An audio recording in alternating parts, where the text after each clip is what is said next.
Welcome to the Old Front Line with me, military historian Paul Reed. This is a regular podcast where we can travel together across the haunting battlefields of the Great War, from Flanders to the Somme and beyond. So what's in this week's episode? Hello and welcome back to the Old Front Line. This week we're going to look at the subject of battlefield archaeology, what lies beneath the Western Front, in many respects the last witness of the First World War, discuss a First World War object that is a piece of archaeology, and take a walk into Essex Farm dressing station bunkers near Ypres. Over the years of working as a battlefield guide with Leisure Holidays, I've been lucky to get to know many people on the battlefields of the First World War. And back in the early 2000s, one of my friends, Jackie Platou, was not just a member of the Last Post Association, he was also a member of the Diggers, which was a group of amateur battlefield archaeologists. Now, at this stage, there were no professional archaeologists really doing any serious work on the battlefields of the First World War. It not as yet really attracted their attention. So there were a number of groups like the Diggers who were carrying out rescue archaeology work at different locations along the Western Front. Significantly with the Diggers, this was a massive project because they were extending an industrial estate out northwards from Ypres along the Ypres Canal, the old medieval canal which had once been used to ship cloth in medieval times when Ypres was the centre of the European cloth trade. At the time of the First World War, the canal straddled the frontline area, and to the north, near to the village of Bozinga, or Bazingi as the British troops called it, it actually became part of the front line, with us on one side of the canal and the Germans on the other. And it crossed the canal at a bend, going across some fields towards the Pilkelm Ridge. And it was here that the Diggers were carrying out a lot of their work around International Trench and Yorkshire Trench, two frontline positions on this part of the battlefield. They put together an incredible exhibition of some of the artefacts that they'd found that was on display in the old school in Bozinga that summer. And a BBC producer, John Hayes Fisher, went to this and realised the potential of this to be a documentary for Meet the Ancestors, which was then BBC's rival archaeology show to Time Team. So in the summer of 2001, they began to follow the work of the Diggers, and I was very lucky to be invited to follow it with them, and ended up being part of Forgotten Battlefield, a documentary that John made for Meet the Ancestors in 2002. Now, there are many, many stories connected with this, and no doubt we'll come back to some of these in future podcasts. But the one that stays with me in particular was the discovery of the remains of two Royal Welsh Fusiliers close to International Trench. Now, the Diggers had carried out a lot of work on frontline and in no man's land areas, and had found remains of soldiers from the First World War, mainly from the early war period, in particular 1915. They had not as yet found any soldiers, British soldiers, that they'd been able to identify. But then they discovered a steel helmet, and under that steel helmet was the remains of a soldier. And John and his team moved in to film this archaeological work, recovery work by the Diggers, and film it really live. I think we were there for something like 8.5 hours in the end, watching them uncover the remains of these soldiers. Initially, they thought there was just one there, but when they began to remove the earth and clean it back, they discovered some feet above his head, which indicated the remains of another soldier. And essentially what we were looking at here was the zig and the zag of a trench. It was the bend of a trench, probably a sap, a forward trench going out from the front line out into no man's land. And these men were lying on the floor of it, facing roughly downwards. At the end of the sap, the Diggers found a steel sheet with a loophole in it. So this was an armoured loophole, really, to enable these men to look out more safely into no man's land, again reinforcing the idea that this was an observation sap for men to crawl into to get a view of the German trenches.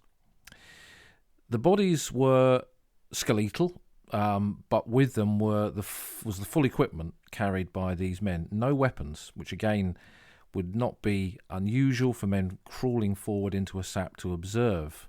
They did both have their equipment on, one webbing and the other one 1914 pattern leather equipment. The first soldier that it found was younger. The second one was a little bit older. He had false teeth.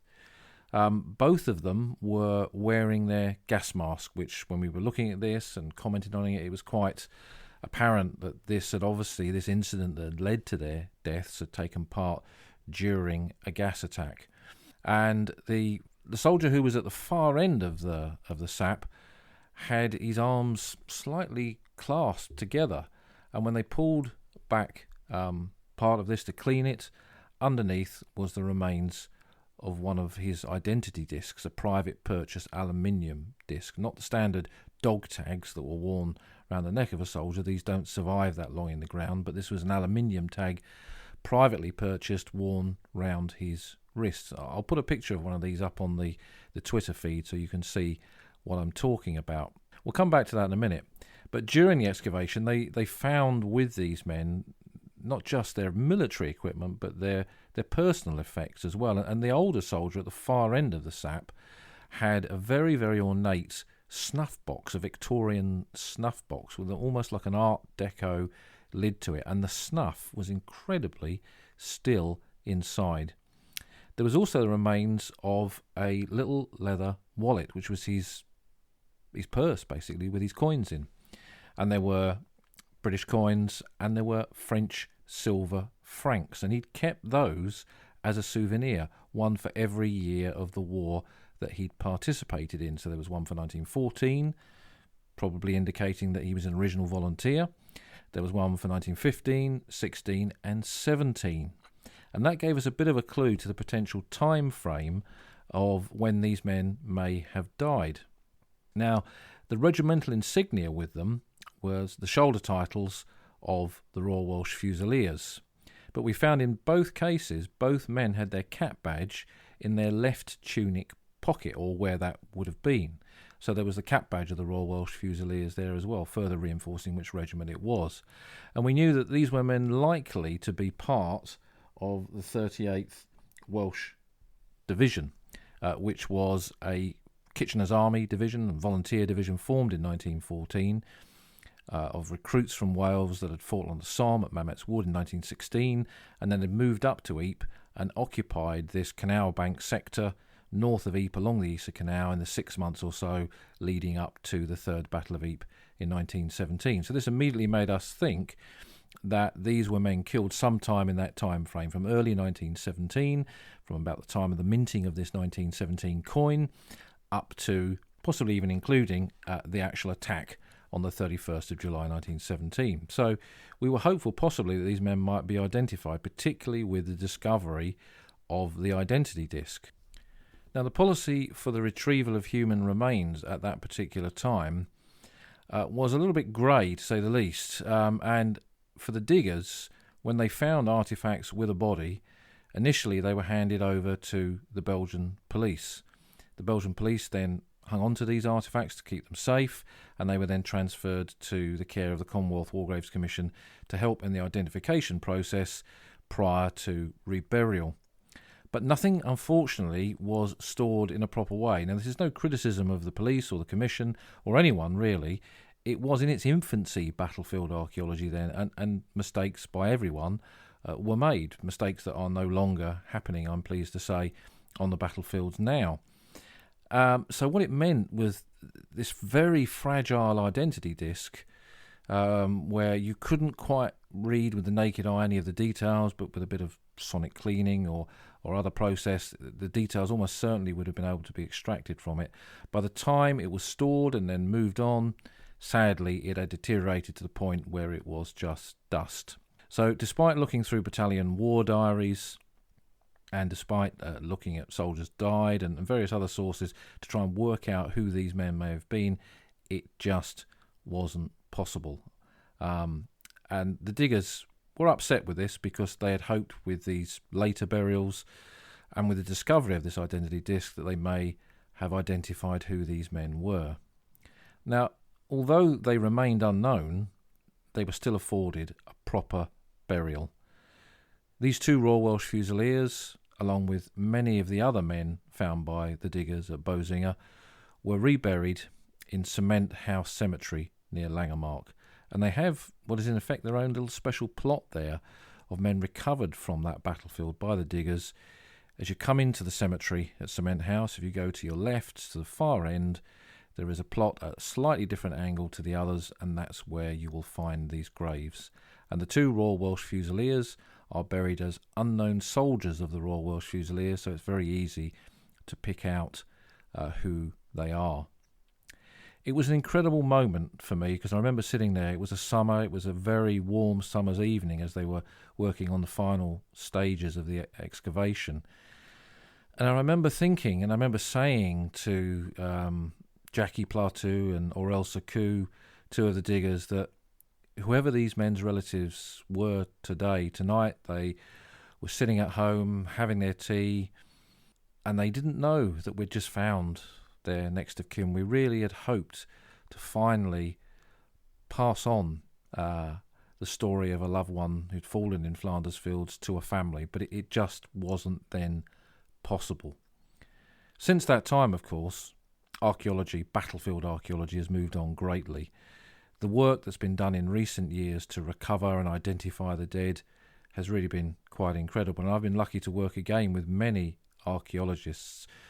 In 2012, I worked with the incredible archaeologist Simon Verdigam on a project around Messines, where his team excavated the battlefield there and did some amazing work. And the current teams that work for the Ministry of Defence to identify the dead have resulted again in the identification of many lost soldiers from the Great War.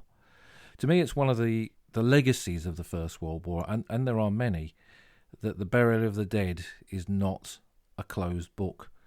The men from this war are still being recovered, still being identified, and families are still finding their lost soldiers from that war.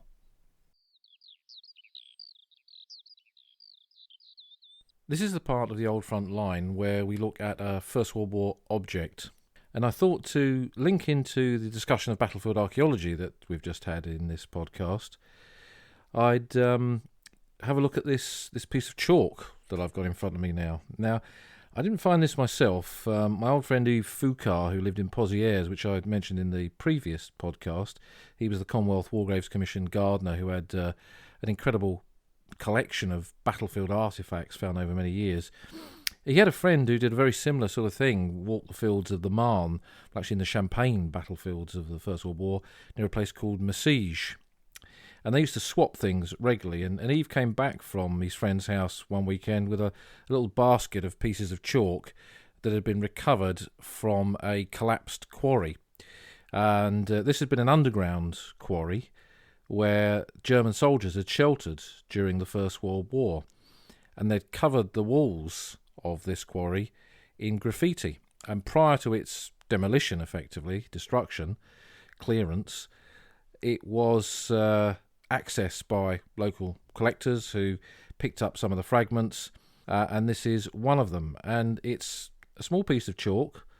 It's been decorated by a German soldier. You can just make out der, the in German, and Pagne, which is almost certainly champagne, the last few letters of the word of champagne. So it's a souvenir of the Champagne, a German soldier in that area. It looks to say October 1917 underneath it. There's a bit of a laurel wreath on it, and what is like an iron cross, basically. So this is a little artefact, a little bit of archaeology of the First World War, carved by a German soldier in an underground quarry used as a shelter by German troops more than 100 years ago, and is not untypical of many such locations along the Western Front. I've been under the Western Front on quite a few occasions, right across different parts of it, and the amount of graffiti that exists below ground is quite staggering. So This tiny piece of chalk really is a reflection of that. And there are some safe places where you can go and have a look at this graffiti in the tunnels underneath Vimy Ridge. There's another system near Arras which you can visit on arrangement.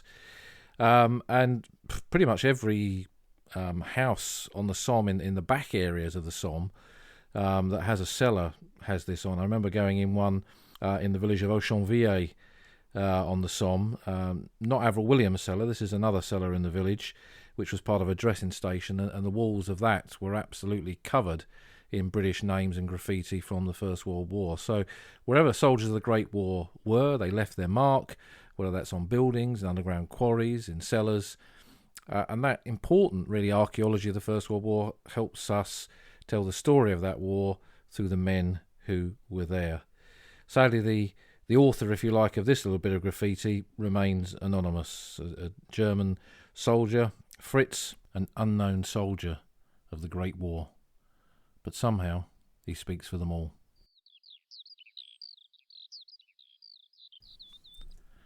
A shorter walk on the battlefields this week, not so much a walk around somewhere, but a walk into somewhere.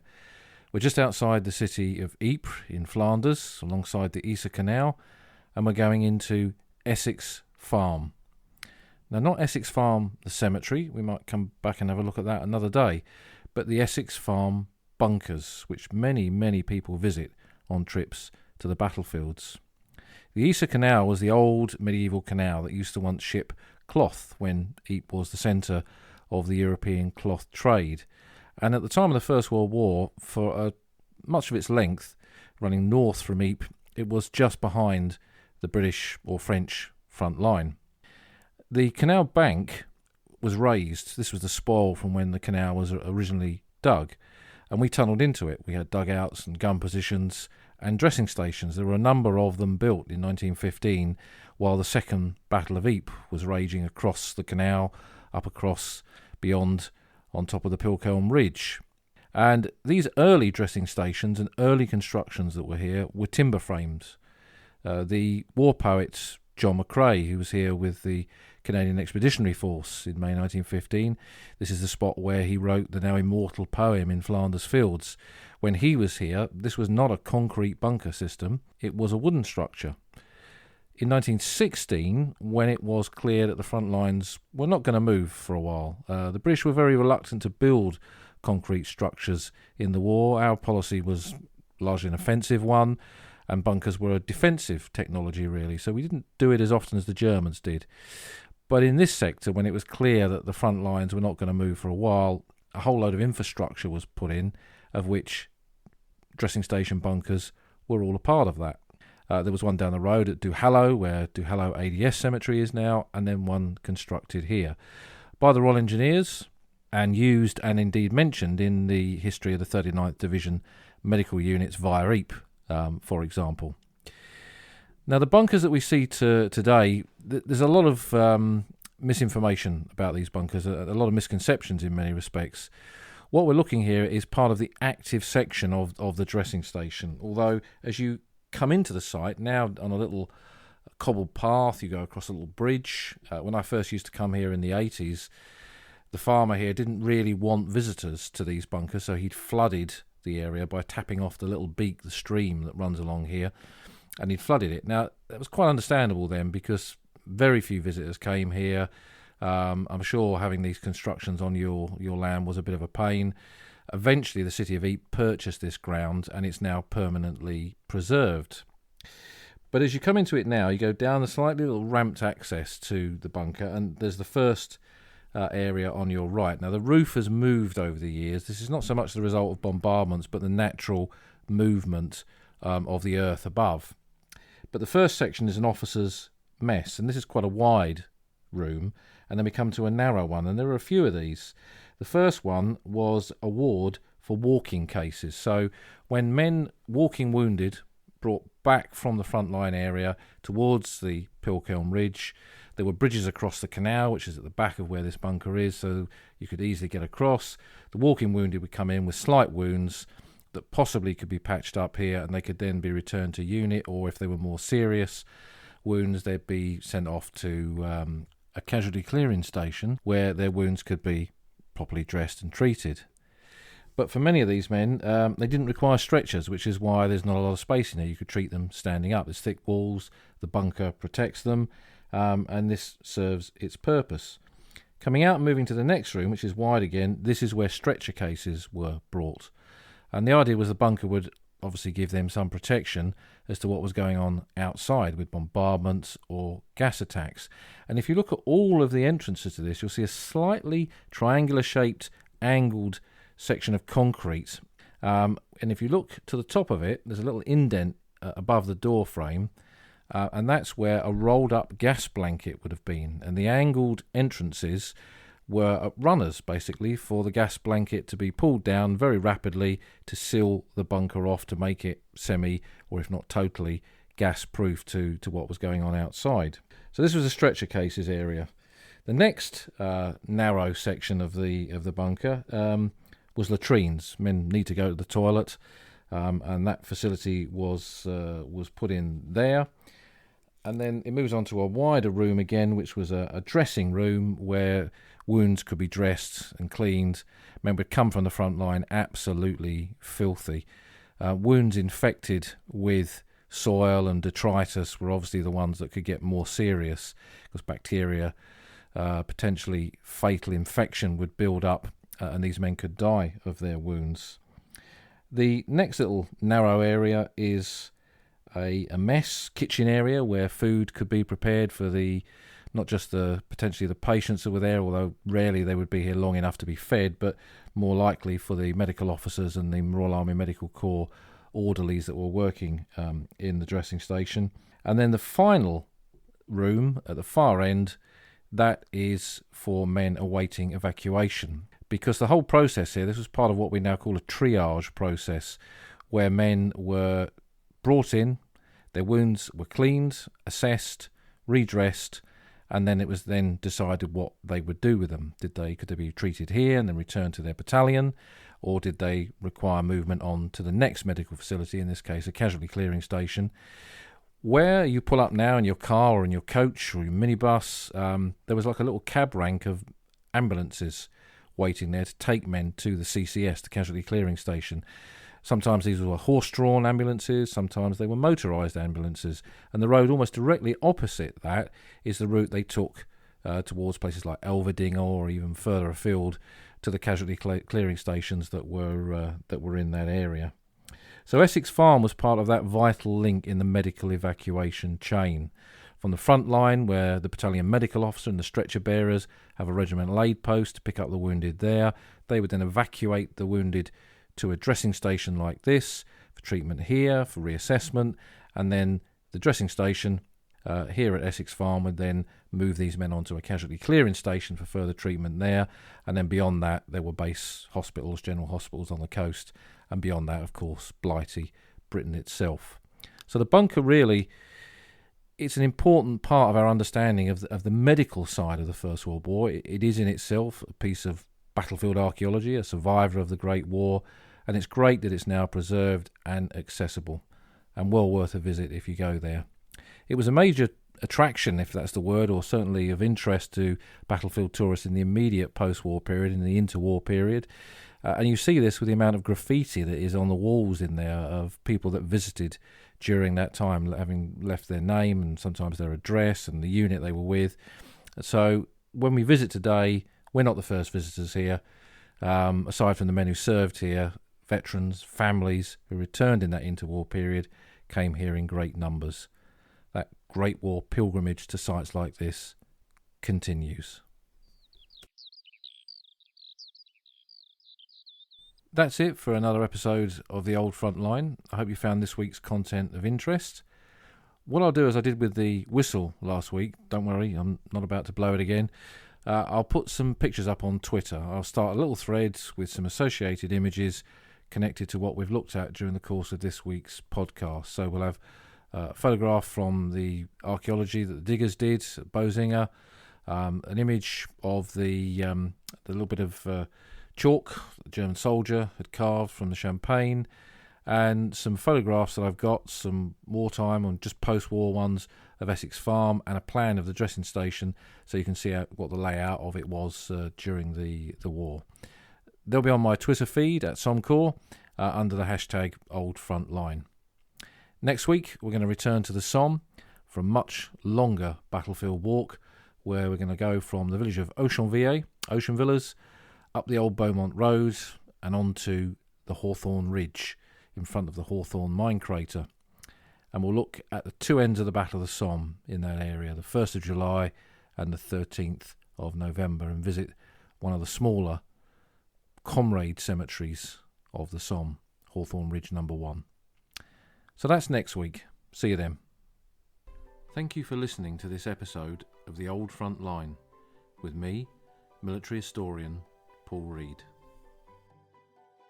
If you've enjoyed this podcast, do take time to subscribe, follow me on Twitter at Somcore, and tell us what you think using the hashtag #OldFrontLine.